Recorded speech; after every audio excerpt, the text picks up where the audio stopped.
Youth Maharashtra, महाराष्ट्राचा बुलंद आवाज। ताज्या बातम्या, मनोरंजन आणि व्हायरल बातम्यांसाठी यूथ महाराष्ट्र न्यूज चॅनल आजच सबस्क्राइब करा।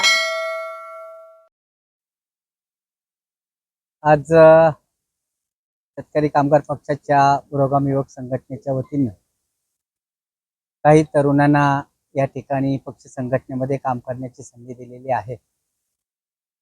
खरं तर हा कार्यक्रम खूप दिवसापूर्वी होणार होता। मधल्या काळात 1-2 वर्ष कोविडमध्ये गेली आणि आदरणीय आमचे नेते विवेकानंद पाटील साहेब यांची अटक झाली आणि या अटकेच्या मुलं कार्यकर्त्यांची मनस्थिती थोडी द्विधा होती आणि अशाही परिस्थितीमध्ये संघटनेचा वारू पुढे न्यायचं म्हटलं आहे त्याच कार्यकर्त्यांच्या समोर त्यांना सोबत घेऊन आपण हे काम केलं। पण मध्यंतरीच्या काळामध्ये आज ज्या काही समस्या पनवेलमध्ये उभ्या आहेत त्याच्यात नयनाचा प्रश्न असेल, मुंबई ऊर्जाचा असेल, कोलवाडी येथे एक गृह प्रकल्पाचा एक प्रकल्प उभा राहतोय, त्याचप्रमाणे कानपोली चिंद्रन या ठिकाणी MRDCचा एक प्रकल्प उभा राहतोय आणि अशा वेळेला चळवळीतनं किंवा संघटनेशिवाय काहीच आपल्या पदरात पडणार नाही ही भूमिका दिलीप पाटील साहेब यांच्या माध्यमातून आपण शिकलेले आहोत। शेतकरी कामगार पक्षाने केलेला 74चा लढा असेल, त्याच्यामध्ये झालेले हुतात्मे असतील, तदनंतर या विमानतळाला दिलीप पाटील साहेब नाव द्यावं अशा प्रकारचं आंदोलन शेतकरी कामगार पक्षाने केलेलं असेल, तर अशा वेळेला तरुणांना सोबत घेऊन जावं, त्यांनाही मुख्य प्रवाहात आपण आणावं। खरं तर ते आमच्या सोबतच आहेत, परंतु कुठल्याही प्रकारे काम करत असताना कुठल्या तरी संघटनेचं प्रत्येकाला एक बॅच लागतो, शिक्का लागतो।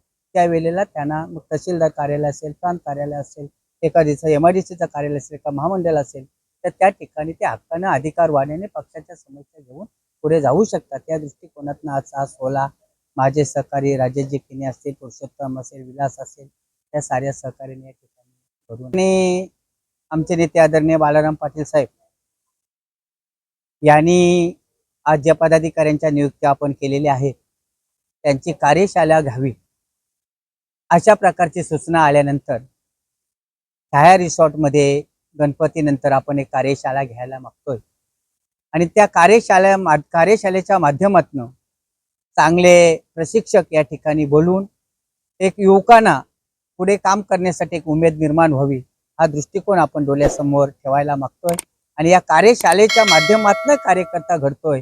हे जेव्हा माथेरानला एक 25 वर्षापूर्वी कार्यकर्ता शिबिर झाला त्यावेळी आमदार बालाराम पाटील साहेबांनी मी स्वतः त्या कार्यशाळेला हजर होतो आणि त्या कार्यशाळेच्या माध्यमातूनच आम्ही मंडळी घडलेलो आहोत आणि आमचा स्वतःचा अनुभव घेऊनच आपण हा प्रयोग करायला थोड्याच दिवसात आमदार विवेकानंद पाटील साहेब शेतकरी कामगार पक्षाच्या मुख्य प्रवाहात सामील होतात। कार्यकर्त्यांमध्ये प्रचंड उत्साह आहे की साहेब बाहेर आल्यानंतर साहेबांना मानणारा जो त्यांच्या वयोगटातला माणूस होता तो आज घरी आहे। ज्या दिवशी साहेब बाहेर येतील त्या दिवशी सारी मंडळी या युवकांच्या सोबत राहतील, मग निश्चित बळ या युवक तरुणांना मिळेल असं आम्हाला या ठिकाणी। यूथ महाराष्ट्र, महाराष्ट्राचा बुलंद आवाज।